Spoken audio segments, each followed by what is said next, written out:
Eto na nga ang chismis. Alam kong kanina pa kayo naghihintay. Wala kayong ginawa talaga kundi mag-chismis na. Sumakit nga ang ulo ni Bebo sa nalaman naming balita. Naksyuta. Today's ganap nga ay nandito kami sa SM Baliwag.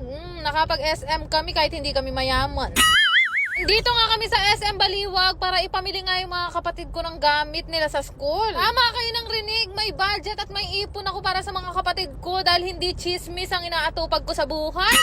So ayan nga, naghahanap nga kami dyan ng susutin nga nilang sapatos. Kasama ko nga si Diche, si H2, si Nanay, si Apple at ang tatay ko nga. College na nga itong sila Diche at napakabilis nga ng panahon. At ang gusto nga daw nilang sapatos ay yung may heels. Loko.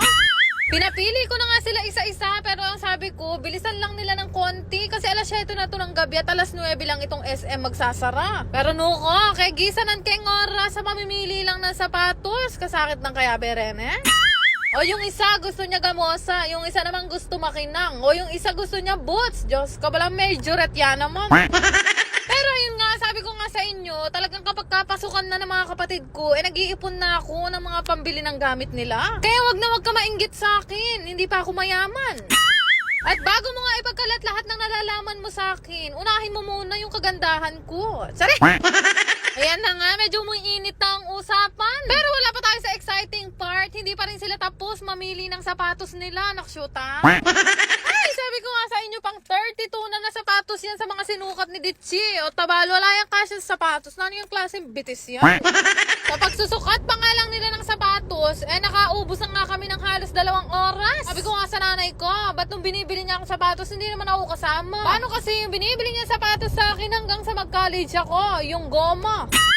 Pero ipanlalaban ko yung goma na yun sa kahit anong brand ng sapatos. Ay Diyos ko, kahit saan mo ilusong hindi talaga masisira.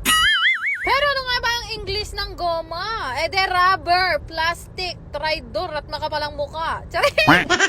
Oo, yung video na to, galit na may konting vlog talaga.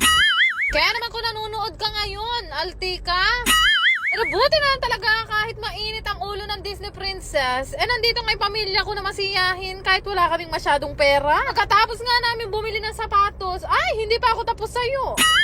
Han ko nga ng mga makeup itong pinsan at kapatid ko. Ganyan ako kabait sa pinsan ko na yan dahil malaki ang utang na loob ko sa nanay niya. Sobrang bait kasi sa akin ng nanay niyan, as in lahat talaga ng gusto ko binibigay niya nun sa akin. Naman sinusuklian ko yun ng kabutihan sa anak niya. Kaya kayo guys, kung naririnig niyo ako ngayon, lahat ng mga taong tumulong at nagbigay ng kabutihan loob sa inyo, suklian niyo din ang kabutihan. At na nga nagdatingin nga ako dito at nag-i-inquire para sa bahay nga namin ni Bebo. O napapanood mo to, ipagkalat mo, naksyuta. Pagkatapos namin tumingin ng bahay ni Bebo dahil marami kaming pera. Ay! Diretso naman ako ngayon dito sa may National Bookstore dahil sabi ko sa kanila, bumili na sila ng mga gagamitin nga nila. Syempre, dahil college na yung mga yan, konti na lang yung mga kakailanganin nilang gamit. Pero kahit college yan, mas mahal pa yung mga ginagamit nila. Bali, tinulungan na nga nitong si KTV at itong si Angeline Mapagmahal, itong dalawang estudyante na kasama namin. Feeling kasi namin, magsasara na nga tong SM. Nung oras na rin kasi to at sabi ko kay nanay, diretso pa ako ng samjihan. Sa sobrang busy nga ng schedule ko, na isisingit ko pa talaga yung schedule ng pamimili ng gamit sa mga kapatid ko. After noon, tinanong ko nga sila kung ano pa yung kailangan nila kasi uuwi na rin naman kami nito si KTV. Kaya naman nagbiyahe na nga kami papunta ng Apalit, Pampanga. Alas 9 na to ng gabi pero maliwanag pa rin sa amin. Nakatira kasi kami sa Alaska. Pagdating nga namin dito sa Menjo Korean House, nag-spray muna ako ng pabango gamit nga itong Frisia ng Mystery Scent. 3 to 5 hours nga ang tinatagal ng amoy niyan at may pagka-fruity na floral. Ganyan ko nga siya ginagamit guys. Sinashake ko muna siya bago i-spray sa akin. O kapag ka ito yung ginamit yung pabango, ay tanggal lahat ng baho nyo.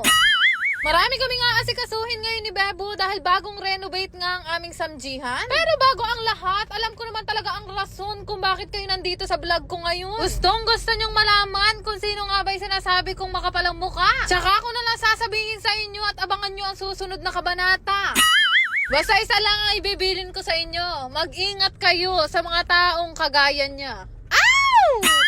Pinasakit mo man ang ulo naming dalawa ni Bebo pero tuloy ang buhay namin. O sa ngayon kasi guys, hindi ko siya maitatag at hindi ko maichichika sa inyo kasi nag-deactivate siya. Naksyutan?